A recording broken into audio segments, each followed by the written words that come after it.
Varicose veins కి సరైన చికిత్స కోసం సంప్రదించండి ఎవిస్ హాస్పిటల్.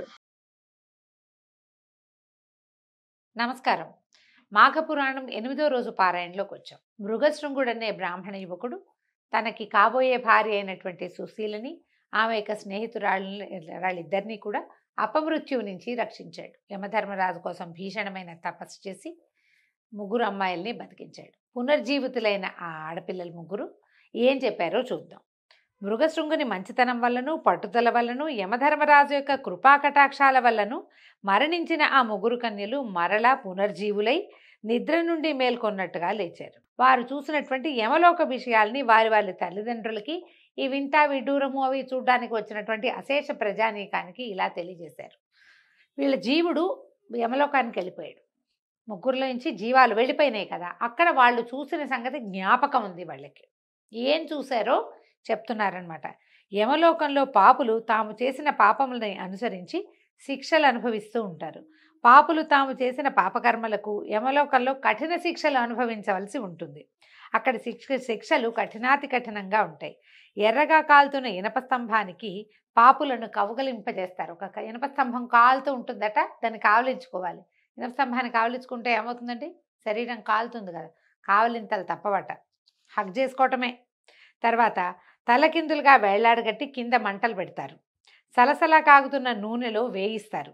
విషకీటకాలున్న చోటికి తోసేస్తారు. మనం చూస్తాం రౌరవాది నరకాలు అలా పేర్లు వింటుంటాం కదా, ఆ రౌరవాది నరకాలు కూడా అలాంటివేనండి. రకరకాలు అదొక జంతువట, దానికి అన్ని ముళ్ళు ఉంటాయట. ఆ జంతువులతోటి కుమ్మిస్తారు. రౌరవాది నరకాలు చాలా బాధాకరంగా ఉంటాయని చెప్తారు. పాపుల శరీరాన్ని పదునైన వాటితోటి, కత్తులతోటి, వాటితో రంపంతోటి గీరుతారట. ఒక దీన్ని కోసినట్టుగా ఘాట్లు పెడతారు. తర్వాత కారాన్ని అద్దుతారు, దాని మీద ఉప్పు అలాంటివి చల్లుతారనమాట. ఎర్రగా మండే బొగ్గుల్ని ఆహారంగా బలవంతంగా తినిపిస్తారు. చెవులలో సలసలా కాగుతున్న సీసాన్ని పోస్తారు. సూదుల్లాంటి ఇనప మేకులున్న చట్రాల మీద నడిపిస్తారు. వాళ్ళు చెప్పినట్లు చేయకపోతే కనుక, చెయ్యనిచో ఆ యమదూతలు శూలములతోనూ ముదరములతోనూ పొడుస్తారు. ముళ్ళ గదలన్నమాట వాటితోటి. అయితే ఈ శిక్షలన్నీ కూడా పాపులు చేసినటువంటి పాపముల యొక్క తీవ్రతని అనుసరించి ఉంటాయి అని ఈ ముగ్గురు కన్యకలు వాళ్ళు అక్కడ చూసినది వివరించి చెప్పేసరికల్లా తల్లిదండ్రులు, చుట్టుపక్కల ప్రాంతంలో ఇది వింటున్నటువంటి జనమంతా ఉనికిపోయారట. ఏమిటి ఇలాంటి శిక్షల? శరీరం ఉండదు. ఇప్పుడు మనం ఇలాంటివి వినంగానే మనం చచ్చిపోతాము, మరణిస్తాము. మన శరీరాన్ని ఇక్కడ పాతేస్తారు, లేకపోతే కాల్చేస్తారు. మనం అదే కదా తెలుసుకుంటాం. ఖననం చేయబడతాము, లేకపోతే దహనం చేయబడుతుంది దేహంలోంచి సూక్ష్మ శరీరమే పైకి ఎక్కడికో వెళ్తుంది. ఏ పక్కకు వెళ్తుందో అది వెళ్ళింది. ఇప్పుడు మనం వైతరణి నది దాటి వెళ్తారని సశరీరంగా కాదు, దేహం ఉండదు. దేహం లేని సూక్ష్మ శరీరాలకే, ఈ సూక్ష్మ శరీరాలకే ఈ బాధలని జీవుడు ఈ నరకాన్ని అనుభవిస్తాడు. మనం చేసినవి ఏవైనా మన లోపల ఉన్నటువంటి జీవాత్మ దీన్ని భరించాల్సి వస్తుందన్నమాట. అయితే జీవాత్మే చేస్తుంది కదంటే, జీవాత్మే ఉంటుంది. మనకు ఒక విచక్షణ, బుద్ధి, జ్ఞానము, ప్రవర్తన నియమావళి, క్రమశిక్షణ, ఏదో తపస్సు, పూజ, గీజ ఇవన్నీ చెప్పబడ్డాయి కదా. మనం అవన్నీ చెయ్యము, కొన్నే చేస్తాం. ఏవో చేసిన వాళ్ళు చేస్తారు, చేయని వాళ్ళు ఏమీ చేయరు. నువ్వు ఇది పూజ చేసుకోవాలి నాయన, రోజు పొద్దునే సంధ్యావందనం చేయాలంటే చేయరు ఎవరు. సూర్యుడికి దండం పెట్టుకోవాలి, చేయరు. పెద్దవాళ్ళకి దండం పెట్టాలి, చేయరు. పెద్దవాళ్ళ మాట వినాలి, వినరు. అమ్మని నాన్నని చివరిదాకా చూసుకోవాలి, చూసుకోరు. కుదరదు. ఏమిటో ఉంటాయి ఎవరి కారణాలు వాళ్ళకి.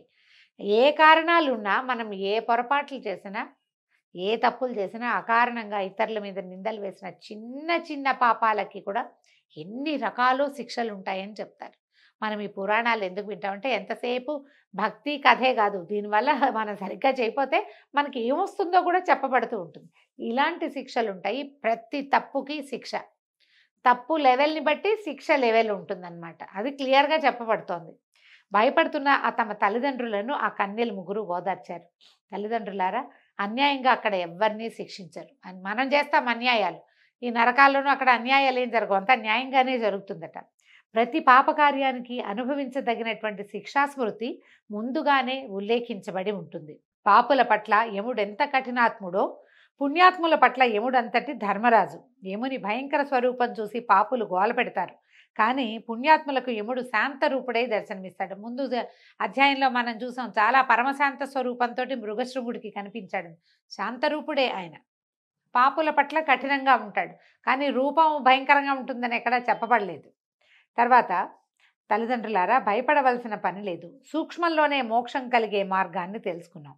ఇప్పుడు మనకి ఏం చేయాలి, ఇందులో నుంచి తప్పించుకోవాలి అంటే ఏం చెప్తున్నారు, మానవులు ఈ నరక బాధల నుంచి విముక్తి కలిగించుకోవటానికి ఒక ప్రత్యేకమైన ఉపాయం ఉంది. ఇహపర సుఖములను పొందిన మానవుడు ముక్తి నొందటానికి మాఘమాస నదీ స్నానం ఒకటే సులభ తరుణోపాయము. మనకి ప్రతిసారి చెప్తారండి, కార్తీక మాసంలో కూడా కార్తీకంలో స్నానం చేయి మోక్షం వస్తుందని చెప్తారు. ఇది కూడా అంతే. అప్పుడు చేయలేదు, అప్పుడు చాలా చలిగా ఉందండి, ఎక్కడ చేస్తామండి, మనకు పనులు ఉన్నాయి, రాత్రంతా పని చేస్తాం, పొద్దున్నే స్నానం ఎక్కడ చేస్తాం, ఇట్లా ఆలోచిస్తాం కదా. ఇప్పుడు చేయొచ్చు మనం. మాఘ స్నానం చాలా సులువండి. పైగా మాఘంలో నదీ స్నానం అత్యద్భుతం అని చెప్పారు, కానీ ఇంటి దగ్గర స్నానం చేస్తే తప్పని చెప్పలా. నది చేయగలిగితే అమోఘం, ఇంట్లో చెయ్యి, అదైనా మంచిదే. ఈ సంవత్సరం కాకపోతే వచ్చే సంవత్సరం చేద్దాం నదీ స్నానం. కనీసం ఒకసారైనా ఏ ఫ్రెండ్ ఇంటికో, ఏ గోదావరి వైపుకో, ఏ కృష్ణానది వైపుకో, ఎవరో ఇంటికో, లేకపోతే ఓ చిన్న ట్రిప్ లాగా మనమేనో ఊరికే పొద్దునే వెళ్ళి ఎక్కడో చోట నదీ స్నానం చేసి వస్తే సరిపోతుంది. అవకాశం తీసుకోండి, అది చెప్తున్నారనమాట. అయితే నదీ స్నానం చేయటం వల్ల చాలా మంచి జరుగుతుంది. ప్రతి మానవుడు మాఘమాసమందు నదీ స్నానం చేయటము, శక్తి కొలది దాన ధర్మాలు చేయటము, జపతపాదులు చేసుకోవటము. జపతపాదులు చేయటం అంటే మనకి ఏదైనా మంత్రోపదేశం ఉంటే గాయత్రి దగ్గర నుంచి మామూలుగా మంత్రాలు, గురువు గారులు అందరూ ఇవాళ రేపు మనకి ఎంత కరుణా సముద్రులుగా ఉన్నారో మన గురువులు. ఏదో ఒక మంత్రం టీవీ ముఖత అయినా సరే చెప్పేస్తున్నారు. అదైనా చేసుకోవచ్చు కదా మనం వింటే కనుక. మనకేమీ రాదు, శ్రీరామ అనుకో, రామ అనుకోవచ్చు, అదైనా చాలు. ఎవరితోటైనా బోధ ఉంటే అద్భుతంగా ఉంటుంది. బోధ లేకపోయినా మనం చేసుకోవచ్చు. ఏదో ఒక మంత్రము, జపము, తపము చేసుకోవటము. తర్వాత యజ్ఞాది పుణ్యకార్యాలని చేయటము. ఏదైనా అవకాశం లభిస్తే అన్ని దేవాలయాల్లో ఇప్పుడు హోమాలు జరుగుతూనే ఉంటాయి. ఏదో ఒక దాంట్లో పార్టిసిపేట్ చేయండి ఈ మాఘమాసంలో. ఎక్కడ అవకాశం ఉంటే అక్కడ. మన సమీపంలో ఉన్న ప్రతి దేవాలయంలోనూ ఏదో ఒక హోమాలు, యజ్ఞాలు చేస్తూనే ఉన్నారు. కొంతకాలం క్రితం ఇట్లా లేదండి. ఇప్పుడు మనకి అవకాశాలు చాలా పెరిగినాయి. దేవాలయంలో సత్యనారాయణ వ్రతాలు చేసుకోవచ్చు, పౌర్ణమి వ్రతాలు చేసుకోవచ్చు, అభిషేకాది క్రియల్లో పాల్గొనవచ్చు. ఫలానా యజ్ఞం జరగబోతుంది, పౌర్ణమి నాడు ఫలానా యజ్ఞం చేస్తున్నాము, ఆసక్తి ఉన్న వాళ్ళు పాల్గొనండి. ఇలాంటి ప్రకటనలు విపరీతంగా కనపడతాయి. మనం రెగ్యులర్గా వెళ్ళే దేవాలయంలో ఉంటే అక్కడే కొంచెం ఏదో అమౌంట్ మనం ఇంట్లో చేసుకోవాలనుకోండి, చాలా పెద్ద పనిగా ఉంటుంది. దేవాలయంలో, క్షేత్రంలో చాలా అవకాశాలు లభిస్తున్నాయి కదా. లభించే ఏదో ఒక అవకాశాన్ని, అన్నీ కాకపోయినా ఒకటి రెండింటినైనా తీసుకోవాలి. తర్వాత భగవంతుని పట్ల భక్తి శ్రద్ధలతో ఉండి ఈ మాఘమాసం అంతా కూడా విష్ణు పూజలు చేయుట ఇత్యాది పుణ్యకార్యాల, మాఘ స్నానం చేయటము, ఇలాంటి పుణ్యకార్యాల వల్ల ఆనాటి వరకు అంటుకున్న పాపాలన్నీ నశిస్తాయి, స్వర్గలోక ప్రాప్తిని పొందవచ్చు. కావున మాఘమాసమందు ప్రతివారు నదీ స్నానము గావించుట ఉత్తమోత్తమమైన సాధనము. మాఘమాస నదీ స్నానం అత్యంత పుణ్యప్రదాయమైంది. ఇంకా చెప్తున్నారండి, ఇంకా కొన్ని ఏమేం చేయాలో. ఈ మాసంలో విష్ణు పూజ చేయటము, పురాణ శ్రవణము. ఎలాగో వింటున్నారు బుద్ధిమంతులు మీరంతా, కాబట్టి ఏం ఇబ్బంది లేదు, దీంతోటే సరిపోతుంది.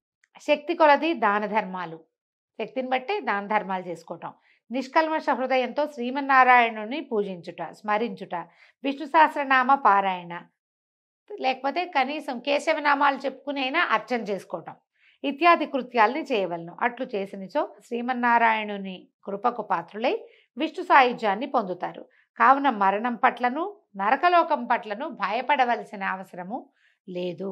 నరక కూపం నుంచి బయటపడడానికి ఇంతకంటే సులభమైన తరుణోపాయం మరొకటి లేదని ఆ కన్యలు వారి వారి తల్లిదండ్రులకు, అక్కడ చేరిన ప్రజలు, పురప్రముఖులు వారందరికీ కూడా తెలియజేశారు. వాళ్ళంతా సరేనన్నారు. సరేనని ఆ రోజు నుంచి ప్రచారం చేశారు బాగా. మాఘమాస నదీ స్నానము అత్యావశ్యకమైనది, తప్పకుండా సర్వులు ప్రతి వాళ్ళు నదీ స్నానం చేయండి. ఆయా వేళలు ఎవరికి ఎట్లా కుదిరితే ఎట్లా అని. సర్వము మాఘమాస నదీ స్నానం చేయటానికి, మాఘమాస విధులను నిర్వర్తించడానికి అంగీకరించారు. ఆ కాలానికి ఇప్పటికీ మనకు ఒక తేడా ఉందండి. ఇప్పుడు ఏదో మనం ప్రవచనకర్తలో, పెద్దవాళ్ళు, గురువుగారు, లేకపోతే టీవీలలోనూ మనం చూసి ఇదేదో మంచిదిగా చేద్దాం అనుకుంటున్నాం. ఇది నియమం కాదు, మీ ఆసక్తిని బట్టి మనం విని చేయదలుచుకుంటే.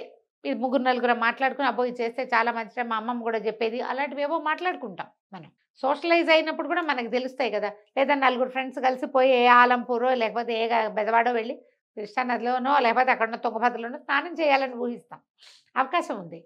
ఇప్పుడు మనం ఇలా చేస్తే, అయితే ఇందులో ఏంటంటే తప్పనిసరిగా చేయాలన్న నియమం లేదు.